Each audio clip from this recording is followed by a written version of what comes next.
Assalamualaikum warahmatullahi wabarakatuh. Izin memperkenalkan diri. Perkenalkan, nama saya Rahmat Jalur Saputra. Saya dari kelompok set 2A.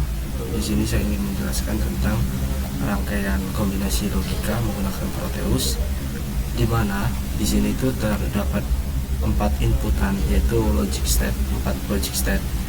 Logic state yang pertama dihubungkan ke input yang pertama pada gerbang lain. Lalu logic state yang kedua itu dihubungkan ke inputan kedua logic state. Nah, lalu di sini ada input yang logic state yang ketiga itu dihubungkan ke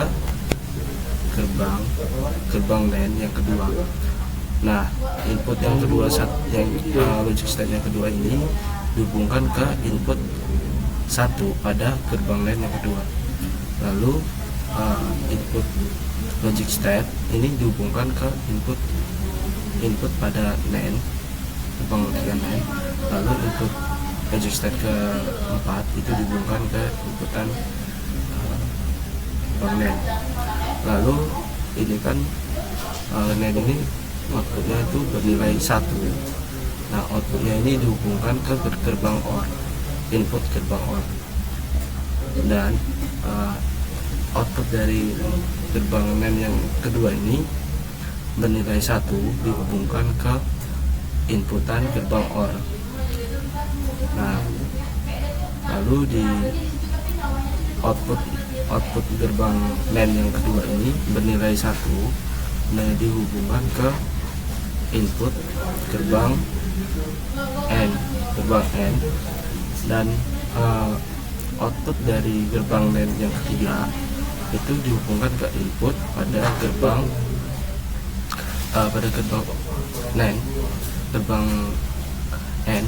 Lalu outputan dari gerbang OR, outputan gerbang OR ini bernilai 1 dihubungkan ke input dari gerbang N, dan output dari gerbang N ini dihubungkan ke input kedua dari gerbang OR. Nah, di input yang kedua dari gerbang OR ini dihubungkan ke input kedua dari gerbang N. Nah, output dari gerbang N ini kan bernilai 1, dia dihubungkan ke gerbang OR, dimana dari gerbang OR ini berfungsi kembali. Nah, jadi output dari gerbang OR ini bernilai 0. Nah, di sini ketika kita mengubah logic state di angka 1, 0, 0, 0, 0, maka output yang dihasilkan pada kedua output yang dihasilkan itu bernilai 0 dan bernilai 1. Lalu ketika kita merubah logic state ke 1, 1, 0, 0, maka kedua output yang dihasilkan tetap sama, yaitu pada output yang pertama itu bernilai 0 dan output yang kedua bernilai 1. Lalu ketika kita merubah logic state yang ke 1, 1, 0, maka hasil output yang pertama itu berubah menjadi aktif atau 1. Lalu output yang kedua itu bernilai 0.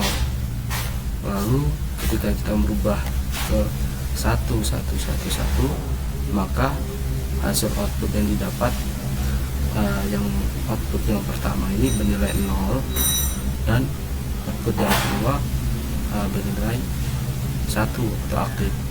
Lalu ketika kita merubah angka menjadi 01 dan 01, maka output yang pertama didapat ini bernilai 0 atau tidak aktif, dan output yang kedua bernilai 1. Lalu kita merubah logic state inputan menjadi 01, 00, maka output yang didapat, output yang pertama itu bernilai 0 dan output yang kedua bernilai 1. Begitu pun seterusnya. Jadi kita dapat merubah logic state, maka logic probe atau outputan itu dapat berubah-ubah tergantung pada input yang kita masukkan. Sekian penjelasan dari saya, kurang lebihnya saya mohon maaf, kepada Allah saya mohon ampun. Saya akhiri, wassalamualaikum warahmatullahi wabarakatuh.